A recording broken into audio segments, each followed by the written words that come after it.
Yes, a crossover. Of course that's what I mean. Come on, I'm Decker's Shado. Everyone wants to do crossovers with me.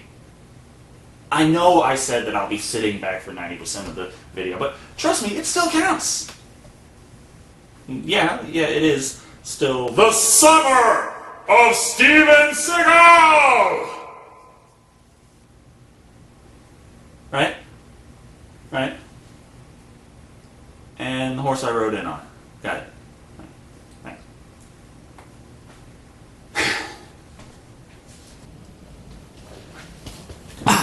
Hello, World Wide Web. I'm Decker Shado, the internet personality with the best hair. While it may still be the Summer of Seagal, don't worry, at week 5, we finally run out of movies with kill in the title. Unless you want to go back to the Bond films he's worked on as well, and while we probably would really want to, I don't have any of those to grace the Summer of Steven Seagal with. But we don't need Roger Moore to save us from Steven Seagal. All we need is the focus taken away from him in a proper buddy cop movie. And who would be a better buddy than Keenen Ivory Wayans, as we see in the 1996 film, The Glimmer Man? Wait, Keenen Ivory Wayans? That's right, Keenen Ivory Wayans of the Wayans brothers. While actually he has done several serious action roles in his time, he is still very much a comedian first and foremost. That's not really focused on or abandoned in this movie entirely, as in some scenes he's one big walking gag, while in others it's super serious cop drama. However, I already appreciate what he's done for us, taking the focus away from Steven Seagal for at least 10 minutes. Anyway, let's take a look at the Glimmer Man and... why does that come off like the stage name of a sequin-clad gay stripper? Before the film really gets started, we're treated to a psychotically edited credit sequence with a very odd burnt effect overlaying everything for no apparent reason.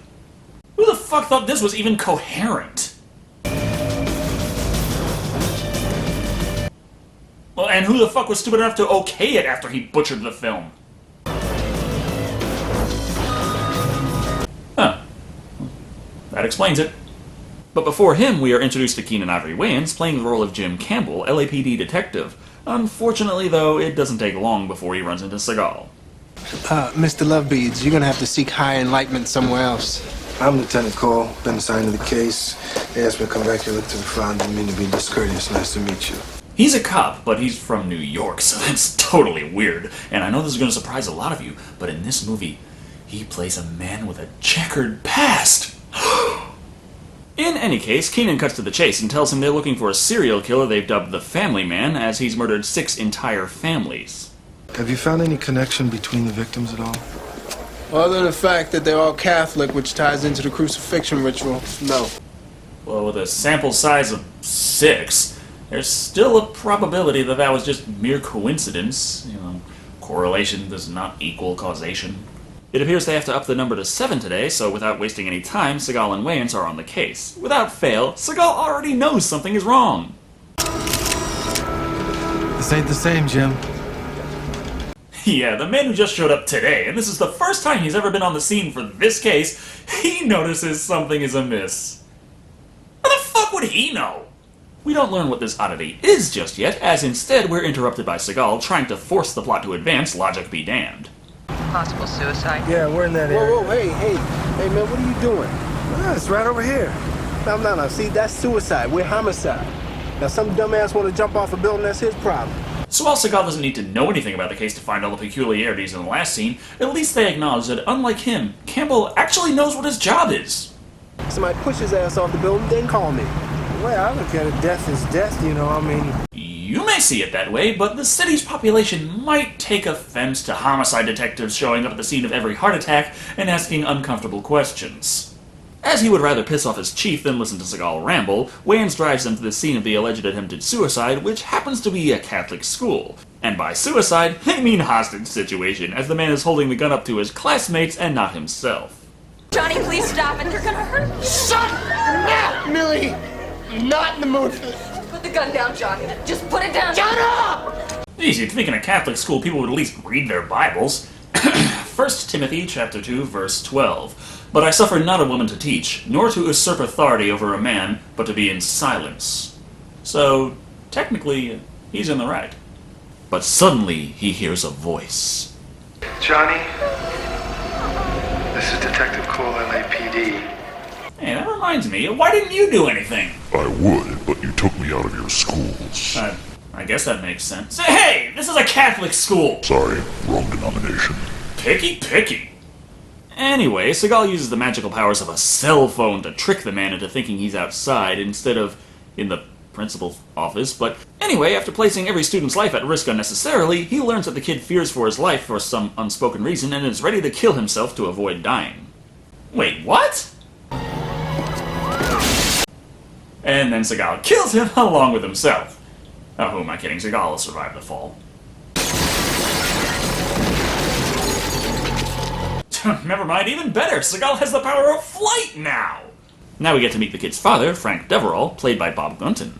Well, I sincerely hope that if there's ever anything I can do for you, you won't hesitate to ask me. You may recognize him from Demolition Man, but he was also the warden in The Shawshank Redemption. I'm starting to notice a pattern here. He tends to play people of authority. Nevertheless, they leave before we can learn much about him in this movie anyway. Don't worry though, he sends his goon to shake down Seagal in the next scene, giving us all we need to know his role in this movie. You tell your asshole boss that nobody threatens me. I understand. I'll convey your feelings to Mr. Deverell. I think it might not go over well if you break your boss's arm. Now it's time to head to the morgue, full of naked dead women.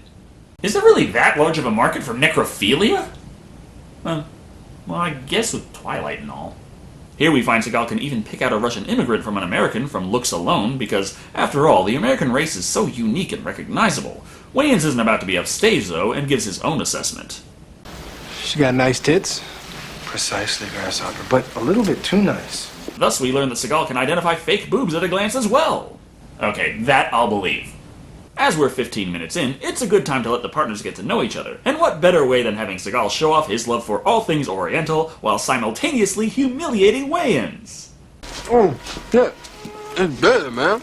Bitter? I don't know why it'd be bitter. What is this? Oh, it's just a little bit of powdered deer penis. At least I think they're trying to humiliate Wayans. The way it comes off, Seagal is kind of implying that he gets all his superpowers from eating cock. That's enough of that, though. Time to get back on the case. So a random call informs them of an earlier random call of a random guy who promises random information on the Family Man randomly. There were actually earlier drafts that spent more time with things like character development and conversations between Cole and Campbell. They were cut from the final version of the film so that it flowed more like a normal Seagal film. You know, shitty. As luck would have it, they notice hooligans trying to break into a car, so Seagal declares they should leap into action. You know, why don't we just get you some red boots and a cape and you can fly around the city and stop all the crime? Damn, are Seagal's superpowers actually part of the plot in this movie?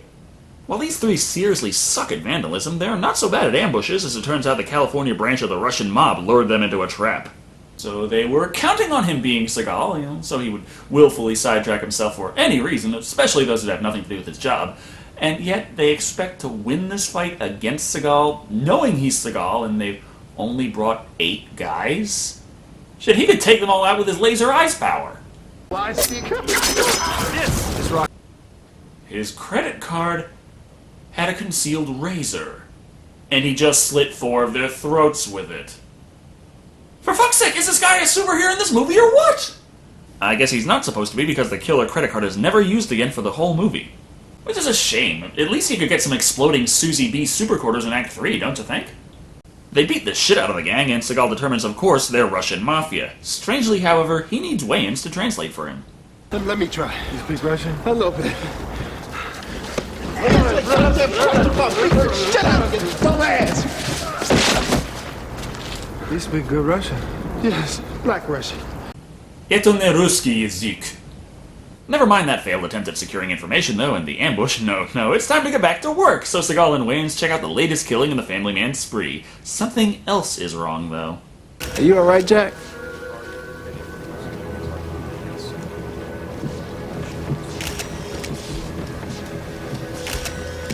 Obviously, he knows her. That's because she's his ex-wife. Dead in the first scene. But don't you think he might have recognized the address, or not that? Then once they arrive, walking past all the stuff of his that she got in the divorce agreement? Of course he doesn't tell anyone, but then again, he doesn't have to, as they found a print on the woman's body. Somehow. And it turns out to be Seagal's! I guess another one of his superpowers is selective amnesia. The convenient kind. Naturally, this means that Wayans no longer trusts the man and requests a full background check on him. You know, those things you never have to go through while joining the police force. Nothing in the military records. Almost nothing before the NYPD. It's like this guy came out of nowhere. Wait a minute, you telling me we don't know nothing about this guy? He's Seagal. He was either a cop, ex-military, or some part of a criminal organization, and no matter which one, he was the best there ever was.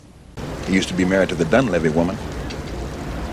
Yet they still can't figure out how his fingerprint could be found on her. You know, supposedly he had joint custody of the kids.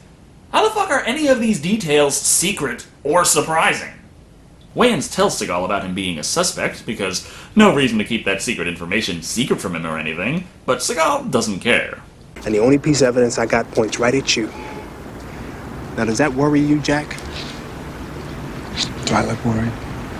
Maybe. I can never tell what emotion your character is supposed to be expressing. Next up, we find Seagal at Marcus Steakhouse. Hello, Lentos. Or Lento's Italian restaurant. For fuck's sake, why not just have him walk into a shoe store? After signing in at the front desk and tipping the wait staff, Seagal meets up with Mr. Smith, played by Brian Cox. They play this scene like he's looking for information, except he isn't. He simply establishes that Smith is involved in Crime Co's American branch. Seagal knows the last 2 kills were assassinations and not the work of the family man, and he just so happens to have a checkered past that somehow involves Smith. He also asked him if he could help find out who it is. As if he needs help, it's not like Smith has Seagal powers. Another unnecessary action sequence to signify Seagal is leaving the set, which is entertaining and all, but yeah, we get it, he's a good fighter, and likes to wreck expensive property. But he's also established he's a Buddhist who doesn't like violence. Anyone going to mention this point? No? Oh well. While he's peacefully sending people to the hospital, Wayans gets a call from a psychiatrist who recognizes the family man's blood finger paintings, so he might actually advance the investigation.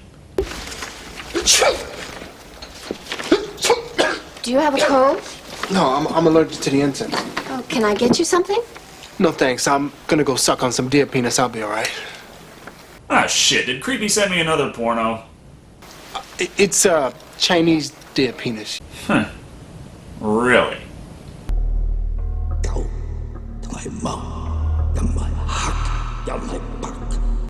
She gives the name of the man who painted just like this, which makes me wonder why she didn't just mention that part on the phone earlier. But anyway, the entire station is abuzz and preparing to surround the guy's house. Seagal is Seagal, however, so only he is allowed to figure out that this devout killer probably isn't at home, but at church. Big surprise, he's right!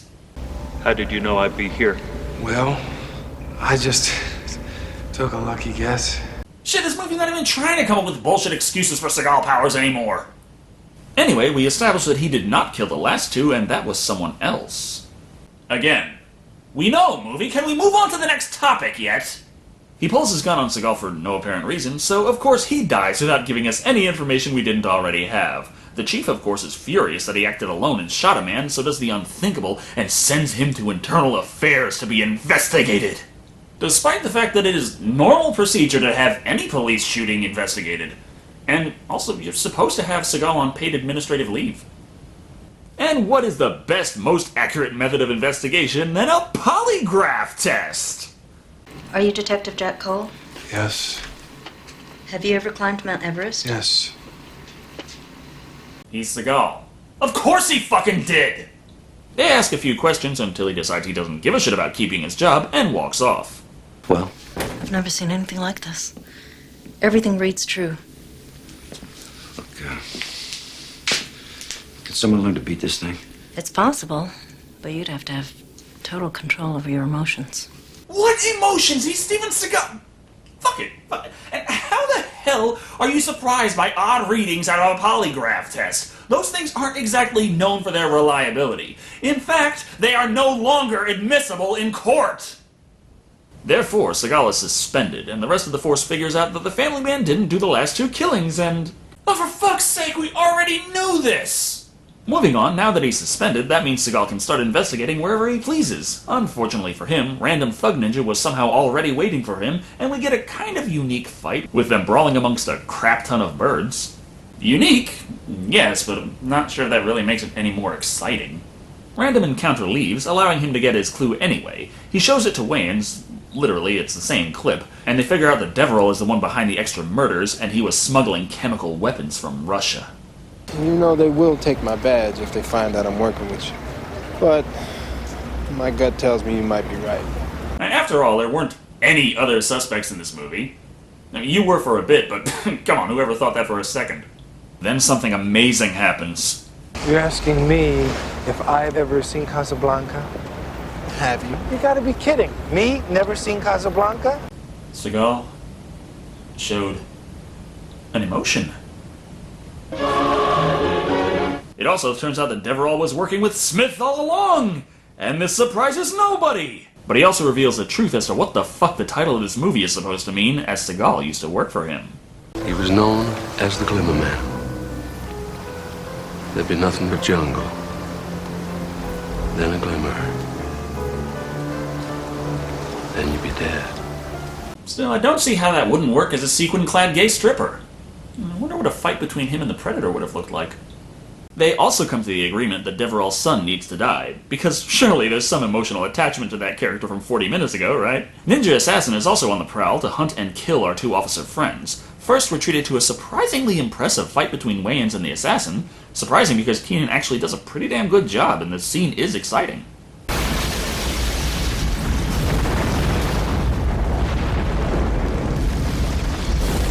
And his stunt double is fucking fantastic!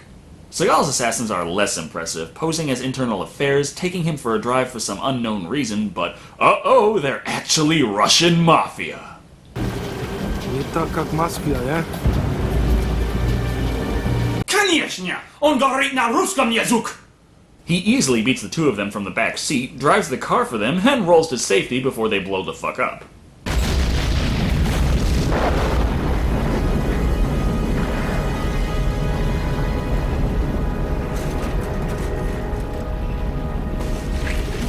Oh, don't even pretend like that was a close call, Seagal. It's not very exciting when you pretty much never get hit. He catches back up with Campbell, and they're hot on the trail of... Hey, wait a minute, isn't Seagal supposed to be suspended?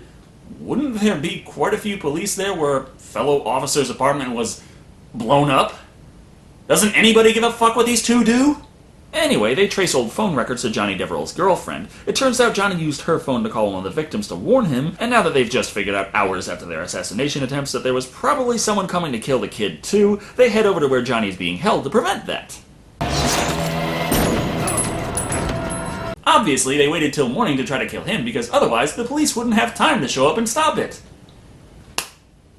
It turns out that because his father thought he had blabbed to the psychiatrist about the earlier killing, he had him killed too. And the one who's been doing all the killing is none other than Donald, Deverell's one and only grunt.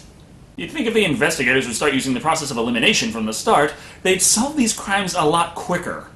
Hold on now, as the two of them need to kidnap Mr. Smith and brutally torture him to get information about his deals with Deverell. Hey, wait a minute, when the hell did they learn he had any connection to the man? Deverell is smuggling chemical weapons in from Russia. We already know! For fuck's sake, you only need one big reveal scene! Every single one after that, let's just say the news is a little less shocking. But they've got it on tape, so they leave his ass behind and set up a deal with Deverell that if he gives them Donald, he can walk away free. Of course, they tape that and let Donald know about the betrayal, so when everyone is in place for the exchange, they turn on each other. Oh, positively Shakespearean. What the fuck are you talking about? It's a Seagal movie, for God's sake! Thanks, Donald. Seagal and Wayans burst in after this, where Seagal peacefully and non-violently kills everyone in the room, spare Donald, who incapacitates Wayans. After this movie, I get the feeling that Mr. Wayans hated Windows before it was cool.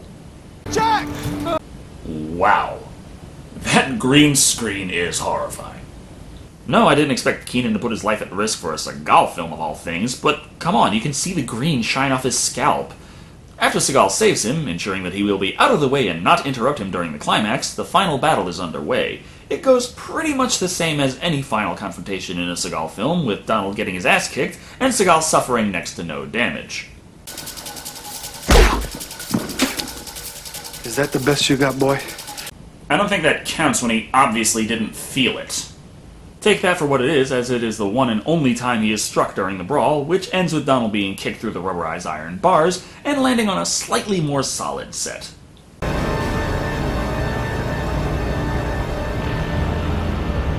No, Keenen, that doesn't count as participating in the final battle.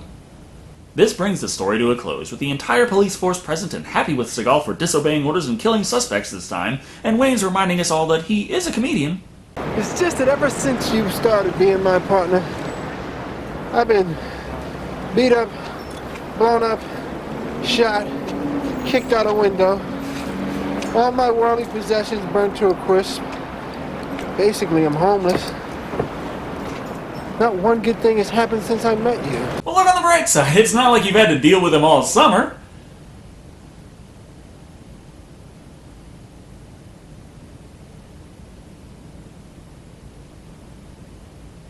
Well, that was the Glimmer Man. And, it's not bad. Yes, there are obvious problems, but at its heart, nothing is so bad about this movie it brings it down completely. The action is alright, and the editing competent, which I know are basic features of movies, but we've been having a drought of that lately, so I'm very happy to see it. Seagal is Seagal, yet again, but Keenen Ivory Wayans is thankfully given enough screen time where he can offset Seagal's very dry presence. However, the movie can't seem to make up its mind what to do with Wayans. There are a couple scenes where his comedy comes through, but they are few and far between. Most of the time he's ultra serious. Maybe it was balanced a bit better in the extended cut, but I'll never know.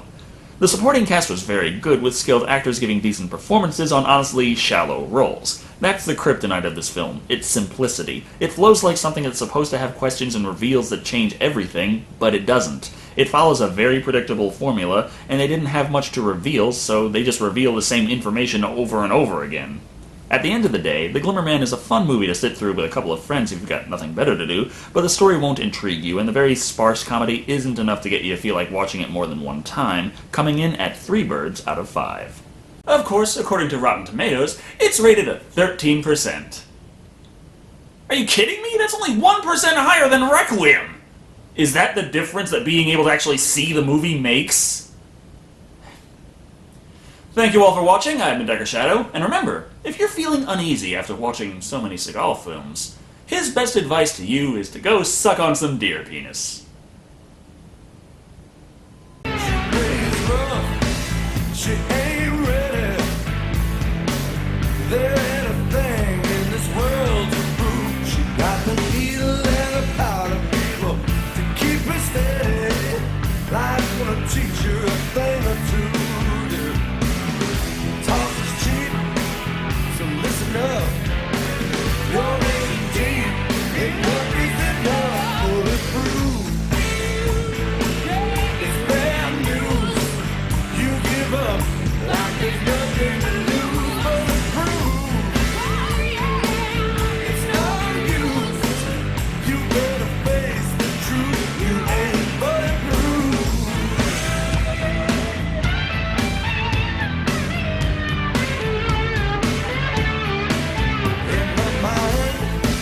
She's still smoking. Life's too painful. She gets straight.